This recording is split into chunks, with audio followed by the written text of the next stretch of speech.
democratic right to choose their leaders. Right. That is a bone of contention, and as well limiting the diaspora to only vote for the president is also another thing. We'd like as much as possible the diaspora to choose their leaders right from MCA up to the presidential level. All right. I mean, IEBC and KDA have had, meetings before. What are the reasons that they gave you why you cannot have Kenyans from other places in the world vote? Yes, and number one, of course, recently they said is the logistic issues. That's financial issues as well. And as well, they also put it on the diaspora that the diaspora do not come forth to register. But out of this, none is actually true. The thing is that the KDA has offered itself to as well work with the ministry, work with IBC, and ensure that all Kenyans in the diaspora are identified and registered. But somehow there is no cooperation. They're not cooperating with the KDA to enable them to do this. And this is the exercise that we started quite some years back. Even there is a portal that we have members registering themselves to be members of the KDA. We can use such kind of platform to get to pass the information to the diaspora to start registering. So the onus is really on the IBC. IBC has been extremely so reluctant, and that is what has been making the diaspora really uncomfortable. But are they really reluctant? Because the issue of finances really has come up so many times. Even in the mass voter registration, they needed more money to continue with the process. Well, but they here don't have it. In the diaspora, there are a lot of people who would like, or rather a lot of organizations that would like really the diaspora to be involved in voting. And a number of these, I remember attending a meeting at Gilgil with some of the Gigil, isn't it, the UN, with some of the envoys, and they really indicated to me directly that if the diaspora will be able to sit down with IBC, they can be able to provide funding for the diaspora to be registered. 3 million voters are lying out there not coming to vote. It's really dangerous for us. And is it something that's on paper, or is it an idea, a conversation? It's a conversation that we had. So such kind of conversation, if we advance it from being a conversation, I think it can become on black and white. Okay. Yeah. Why do Kenyans in the diaspora, I mean, apart from, of course, being able to vote in their leaders, are there other reasons that they feel that it is important for them to participate, in the election, apart from just, basically voting for their leaders? The main reason is that the Kenyan in diaspora, they have quite a lot of huge investments in Kenya, and they would like their representative as well, people who can represent their ideas or their cause here in Kenya, to be able to protect also their investments. To go back a little bit, in the question that you asked me again about financials, right. We know that in the budget that was presented, the money that the members of parliament put for the diaspora, I do not think that they even consider the diaspora in terms of budgeting, because it has to start from the budget process. And since the court had ruled that the registration of the diaspora was a progressive event, we expected that the government and even parliament could have actually ensured that this process goes on without a halt. So the issue of finances, I think it's a scapegoat. But I mean, why didn't the KDA then come? I mean, if it's progressive, then I mean, maybe you had enough time to follow through on it. We have been following it because we've been having meetings. We've been meeting political actors in the country. We've met IEBC several times. We've been holding groups and conferences every year and discussing about the diaspora voting. And we've been putting pressures as well to IEBC to ensure that the process goes on. So that's why definitely the diaspora are saying that they are being discriminated. All right.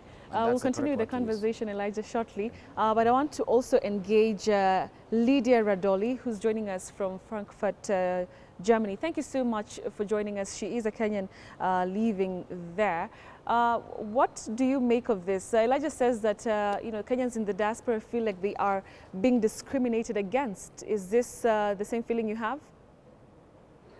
Yes, my name is Lydia Radoli. I'm a PhD student at Frankfurt am Main University, and part of my research is actually engaging the diaspora.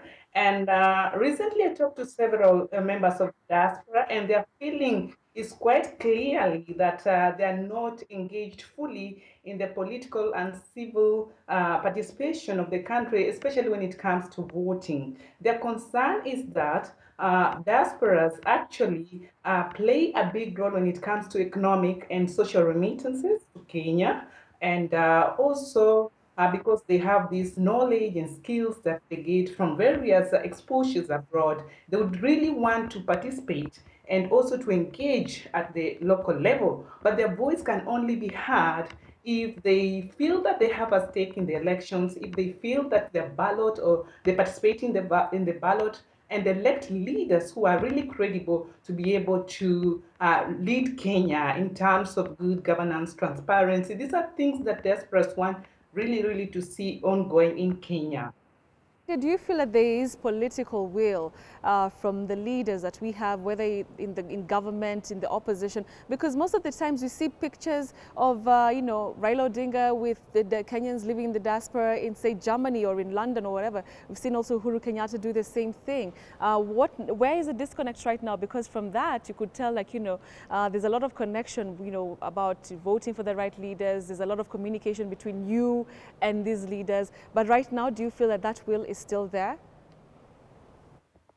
The will could be there, but the process is gradually, as we all understand. Because when it comes to diaspora voting, the only method that can really work is electronic voting. But if we look at that, it has not been implemented. We cannot say it is going to be done today or tomorrow, we don't know, but there should be also a clear indication that there are plans on ground to do that. Yes, we have leaders coming over abroad. The president was here in, last year, April. Raila Odinga was here around June or July of last year also. But what they come is also to engage the diaspora and emphasize on their critical role as sources of remittances. But when it comes to diaspora voting, it is always, the rhetoric is always, there's a gradual process. We cannot do it immediately because of technical hitches, because of financial hitches. But then as diasporas, the diasporas have engaged with, they are really concerned and they are really serious about getting their voices heard through the ballot.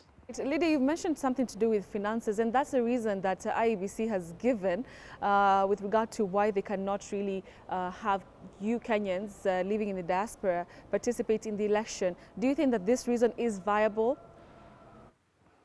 I personally don't think that the reason is viable because as you look at the diaspora a lot, they call themselves the 48 county. And of course, we have seen statistics show that there are close to 3 million diasporas across the world. And this is a very critical number of population that can engage in the voting. So in case there is an issue about finances, then they should also engage diaspora organizations because they are really willing to participate in either way. They are also already supporting projects back home. So I don't think that that should be a critical reason why they should just sort of say it cannot be done because we have finances. So we want to see the will in either ways, financially, in terms of technology. We need to see that. All right, so thank you very much, Lydia there. Lydia Radoli has been speaking to us from Frankfurt, Germany. She is a Kenyan living there and of course just expressing her dissatisfaction with the fact that she will not be able to vote in the coming elections. That if the court case that is going to begin, as Elijah has mentioned, will not succeed. All right, coming back to you, Elijah, I'll ask you a question that I've asked Lydia. Do you think that there is indeed political will to make this happen?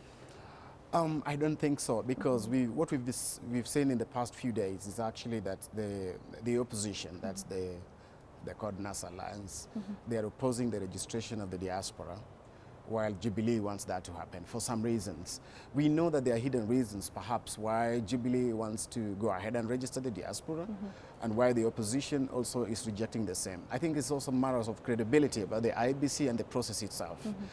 Last year, I remember that people in the US, the ambassador to the US wanted to start the process through the consulates, I mean through the embassies across the United States. But that was not possible because we thought that then again the government will have an upper hand, and yet we've got an independent electoral and boundaries commission that is supposed to do this job in a transparent manner, in a manner that we can be able to verify the data that has been given, and also compare the same data that they have of the registered voters with the other external data that we have from other agencies.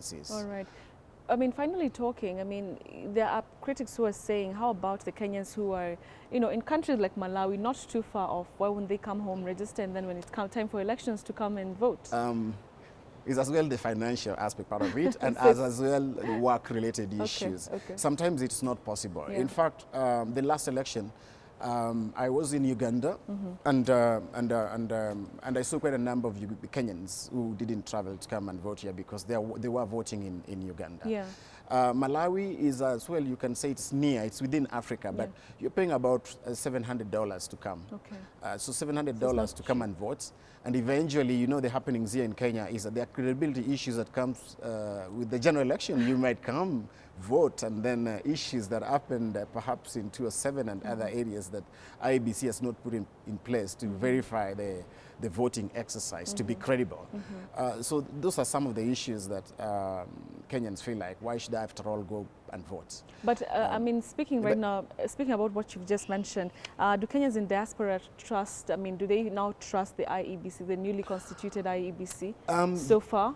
Yes, so far. We trusted the current commissioners that have been however, the changes that the commission need really to extend. I watched how Parliament was debating. It needs to extend to the executive wing. I think the commission themselves, the CEOs and all those guys who are heading various departments, because we believe that the commissioners, yes, are there to make decisions, but then the secretariat itself, you know, these are technical people who have been employed. They have not been doing really a good job. Why do you say that? I'm saying that because, of course, you know, IEBC is supposed to have a continuous voter registration. And you see what has just happened is mass voter registration that has been split into two, now into three, because now they're starting registering the diaspora. These are things that you need they could have done proactively when the court ruled, instead of being reactive at this time and taking the country into a really frenzy political move, 7 months, 6 months to elections. All right. How far are you going to go with this particular suit against IEBC? And because it was supposed to happen about 2 weeks ago when I was speaking to Dr. Shemochodo, but up until now, nothing has really moved. Or are there backdoor or background negotiations that are ongoing with the IEBC? Yes, there's some so talks, far? but however, there's some talks. But however, when you take a case to court, you know, you have to have evidence beyond. And since they have started the exercise yesterday to register the diaspora, we expect a lot of hiccups here and there. And if this happens, then they strengthen the case. The case is definitely there. It's been drafted. It's in the final stages, and then it's going to be going to court. Yes. But is it really feasible? My last question: is it really feasible? I mean, you know how court processes take so long sometimes. This will be under. It's an agency. It will be filed under the agency. Okay. The certificate of urgency. Yes, certificate of urgency. All right. Yeah. Thank you so much, Elijah Kombo. He is representative in Malawi of the Kenya Diaspora Alliance. Thank you so much for your time.